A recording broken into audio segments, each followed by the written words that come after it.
అత్తమ్మ ఇలా రాఖీ పండగ కదా మా అన్నయ్యకి రాఖీ కట్టడానికి పోతా.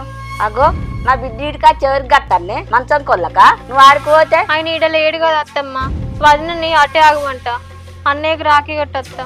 ఏందే నాకు రాలా ఎటు ఓవులు లేదు లోపలికి నడు నా బిడ్డీడి కట్టుడే రాఖీ కట్టుడే. వదినే వారానికి ఒకసారి మన ఇంటికి వస్తుంది కదా అత్తమ్మ, పెళ్ళైనా కంచెల్లి ఒక్కసారన్నా మా ఇంటికి పోలేదు. ఈ ఒక్కసారి పోయి మా అన్నయ్యకి రాఖీ కట్టత్తమ్మ.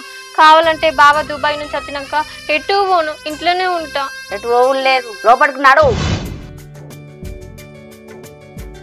ఏమైంది రెడీ ఇక్కడనే కూర్చున్నావు? పోదాంపా. ఎటే పోవుడు?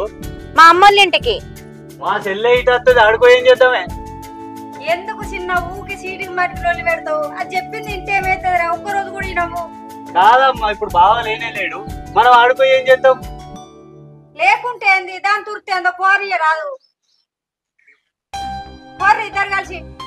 అవు చెల్లెనే ఫోన్ చేస్తాను. ఎత్తు ఏంటిదో. హలో, అవునారా? అవునా, సరే. ఏమైందిరా? ఏమైంది? అమ్మ చెల్లి ఏడ్చుకుంటా ఫోన్ చేస్తాంది. ఎందుకు? ఏమో పోదాం పాప. మరి తలపెట్టు.